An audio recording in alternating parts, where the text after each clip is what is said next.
जब यहाँ आप ये सब खाली कर दोगे अपने लिए, तो यहाँ से फिर ठाकुर जी आपके लिए प्रेम से भर देंगे, और यहाँ से फिर प्रेम से भर के जाओगे, आप भगवान के भजन के लिए भर के जाओगे। तो यहाँ फूल चढ़ाओ, पैसे चढ़ाओ या ना चढ़ाओ, पर अपने मन को, जो अपनी तृष्णा है, अपने मन में जो कामनाएं हैं, ये कामनाएं ठाकुर जी की चढ़ा दो। क्योंकि भक्ति में यदि कामना है, यदि भक्ति में आपकी कामना है, तो फिर वो भी भक्ति आपकी किसी काम की नहीं है। सुदामा जी का चरित्र आप सबने सुना है। सुदामा जी के यहाँ कितनी विपत्ति थी, खाने के लिए कुछ नहीं था, पर फिर भी उनके मन में तृष्णा नहीं थी, कामना नहीं थी, इतनी सी भी कामना नहीं थी, ये भी कामना नहीं थी कि कोई हमारे घर में भोजन दे जाए। वितृष्णा, मन में इतनी सी भी तृष्णा नहीं थी। जब तृष्णा नहीं थी, इतने हजारों वर्षों तक ठाकुर जी का भजन किया, तो एक दिन ठाकुर जी खुद मिल गए उनके लिए।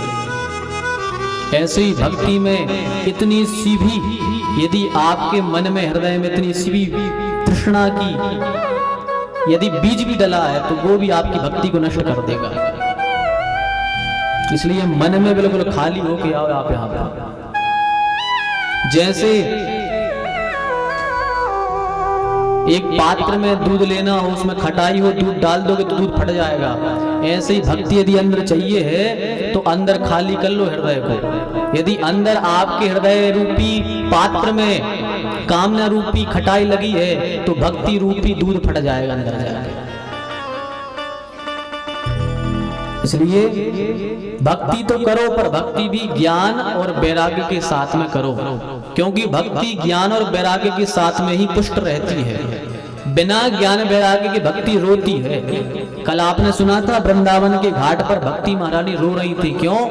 क्योंकि उनके पुत्र ज्ञान और वैराग्य मूर्छित थे, वृद्ध हो गए थे, इसलिए भक्ति महारानी रो रही थी। अच्छा, ज्ञान का बूढ़ा होना क्या है? ज्ञान का बूढ़ा होना मतलब है हमारे विवेक और कर्म में तालमेल ना होना। हमारे कर्म में और विवेक में तालमेल ना होना ही ज्ञान का बूढ़ा होना है। आचरण और व्यवहार का तालमेल ना होना, यही ज्ञान का बूढ़ा होना है। ज्ञानी तो हो आप, पर आचरणी नहीं हो तो ज्ञान का कोई मतलब नहीं है। कैसे? जैसे भौरा होता है ना, भौरा फूलों पे बैठता है जिसमें रस होता है, उस पे ही बैठता है।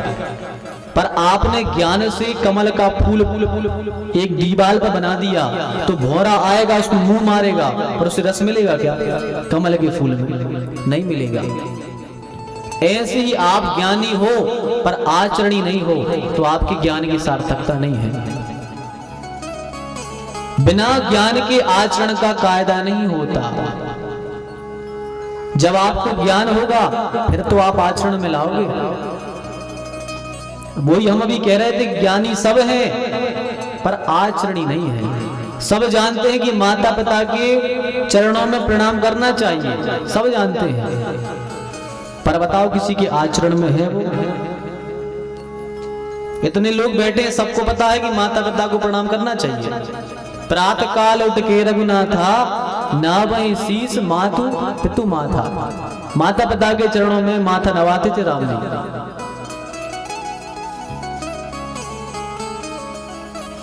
जानते हम सब हैं कि गुरु को प्रणाम करना चाहिए, माता पिता को प्रणाम करना चाहिए, पर क्या कोई मानता है? हजारों में से कोई एक दो मानते हैं बस। तो ज्ञानी होना अच्छा है, पर उसको आचरण में ले आओ, यही ज्ञान का बूढ़ा होना है। ऐसा नहीं है कि अपन हम आपको केवल कथा सुनाए तो आप ये सुनो कि ज्ञान वैराग्य सच में बूढ़े हो गए थे। वहां ज्ञान वैराग्य थे, वो हमारे अंदर भी है। ये हमारा शरीर वृंदावन है, हमारा शरीर ही वृंदावन है। ये हम सब की कथा सुनाई जा रही है, कोई अलग से पुराण की कथा नहीं हो रही है, अपनी आपकी कथा हो रही है। वृंदावन में भक्ति महारानी बैठी हैं, ज्ञान वैराग्य वृद्ध हैं, माने ये शरीर हमारा वृंदावन है। ये शरीर भी आपका वृंदावन बन सकता है, वृंदावन धाम बन सकता है, और यही शरीर आपका नरक भी बन सकता है। आपके ऊपर है जो बनाना चाहे। ये शरीर आपका वृंदावन है, ये आपके हृदय में भक्ति महारानी बैठी है, ठाकुर जी के भाव रूपी प्रेम रूपी भक्ति बैठी है हृदय में, पर आचरण रूपी ज्ञान आपके पास नहीं है, तो भक्ति महारानी आपके अंदर रो रही है। इसलिए ज्ञान भक्ति ये अपन को बताने के लिए है ज्ञान वैरागी कथा, कि आप भक्ति तो करो पर भक्ति भी ज्ञान के साथ में करो। ज्ञानवान होकर के करो, वैराग्यवान होकर के करो। वैराग्यवान का मतलब क्या है? वैराग्यवान का ये नहीं कि घर छोड़ो परिवार छोड़ो, अरे वैरागी ऐसे ही हो जाओ। वैराग्य में त्याग करना पड़ता है, तो अपने बुरे आचरणों का त्याग कर दो, बुरे आचरणों को त्याग कर दो। गुटखा खाते हो, गुटखा का त्याग कर दो। शराब पीते हो, शराब का त्याग कर दो। जो चीज ठाकुर जी को समर्पित नहीं की जाती है, उस चीज का त्याग कर दो।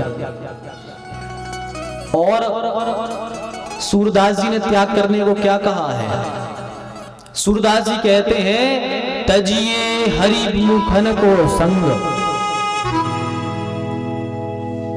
सूरदास जी कह रहे हैं क्या छोड़ना है? बोले तजिए हरि विमुखन को संग। जो व्यक्ति ठाकुर जी का प्रेमी नहीं है, ठाकुर जी की कथा नहीं सुनता है, प्रेम नहीं करता ठाकुर जी से, भजन नहीं करता है, तो सूरदास जी कहते हैं ऐसे व्यक्ति को छोड़ देना चाहिए। वही असली त्याग है। तजिए हरि विमुखन को संग।